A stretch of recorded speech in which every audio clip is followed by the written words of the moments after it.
Dan, thank you for taking time out from your busy schedule to sit down with us and just give us an update on what's going on in the youth development arm of the business. I suppose we start at the beginning, and one of the obvious things that people look at is the players who've come through into the team this season from the development pathway, the success of what was a pretty good British and Irish Cup campaign, a very successful Anglo-Welsh campaign where we had 9 young debutants from the Ospreys pathway. When you look at that with your eye on development, that's a pretty successful year. Yeah, it's always an exciting time coming to the Anglo-Welsh and BIC windows. You know, it's a competition where we've been able to blood players to gain that senior experience and, you know, put some of the fundamentals we've been working on over the course of years within the pathway to the test, really. And it's exciting for supporters, but likewise with coaches, seeing the boys run out and, you know, put their skills and their abilities on that pitch. And you know, this year we've had a great return in the number of boys doing that. But you know, just like to emphasise, it's the work that's gone on beforehand to get them into that position to then wear the jersey, which is, you know, critical in their development. And but it's a great reward for everyone involved.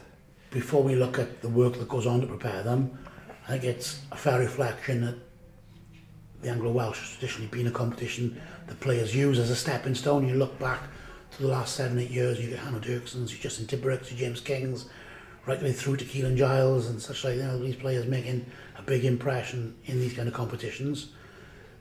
With the new structure, with the regional Premiership Select in the B&I, and the period of time where the players are flowing through as a group together for a longer period of time, it probably makes it, you know, even more impactful.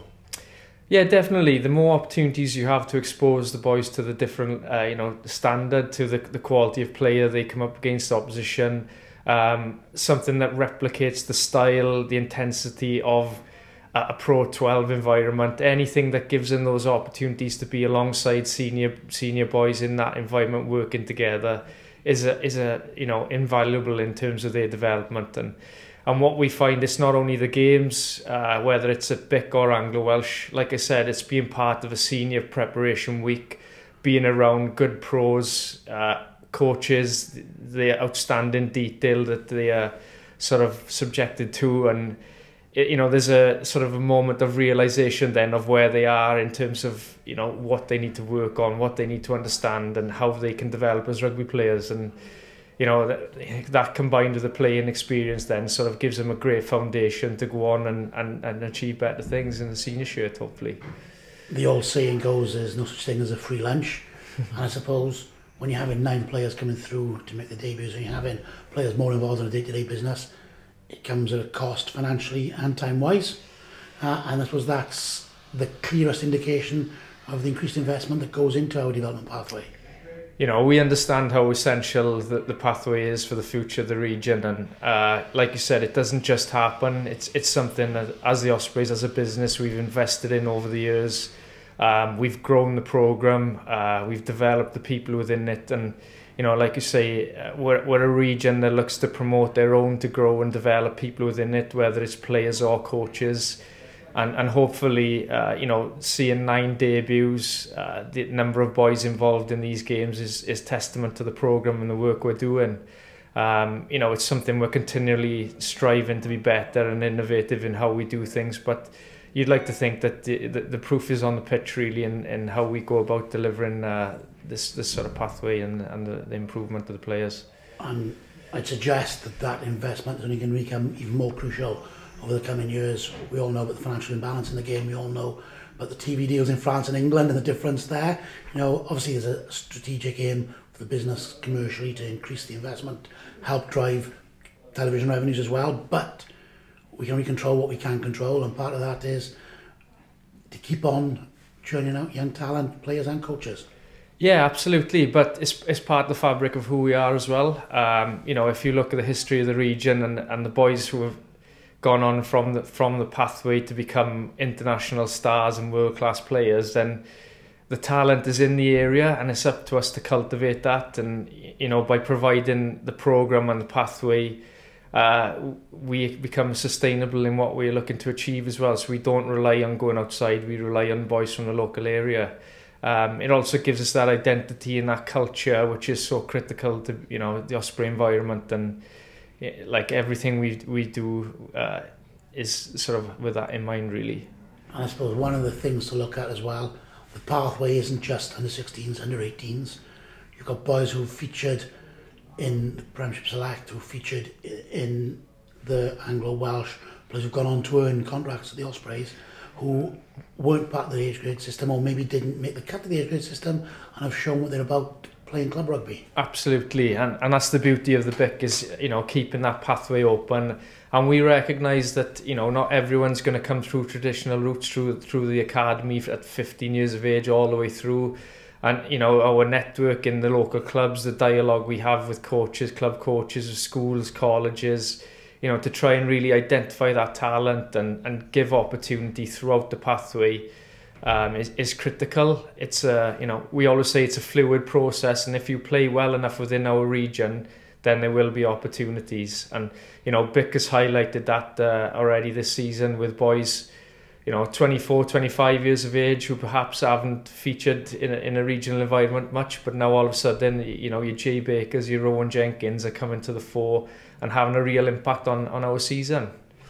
One of the criticisms that perhaps does come our way, rightly or unjustly, and I'm sure you'll update us on that now, sometimes within the community game you get accusations of stealing players or or damaging clubs because a player's been taken away to play age grade rugby or such like. But I think it's important to note that is decreasing that kind of criticism as people become closer ties to the region and begin to understand and take pride in the pathway and the part that the clubs are doing in putting these players through the pathway. Yeah, absolutely. I think a lot of it is awareness, understanding what we actually do.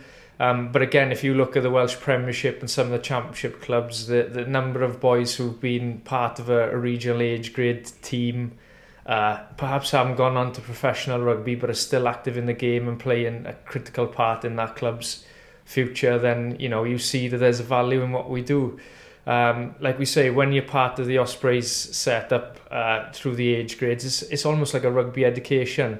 So you're trying to upskill people technically, tactically, give them the education they need to go on and become successful rugby players or successful coaches.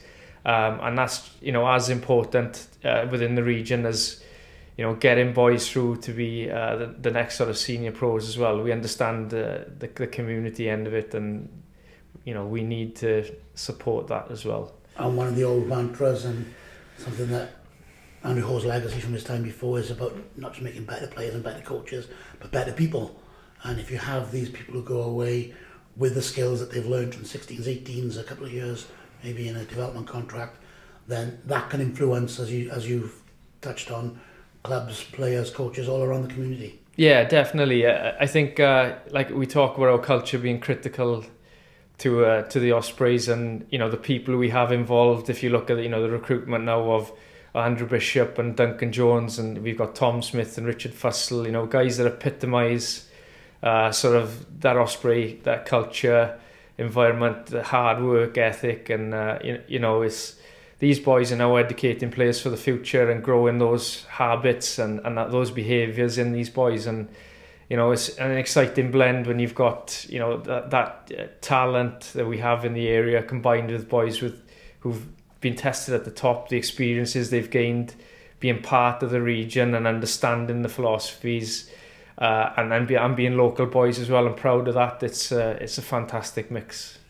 When you look at the development programme, it's not just about rugby as well. It's about, as I say, creating rounded individuals. And you talk about the 6 pillars of development.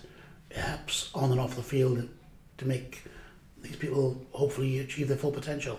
Yeah, absolutely. It's not just a rugby programme, and sometimes people think we just bring the boys in and train on the field, but we put a lot of investment and time and resource into the off-field work.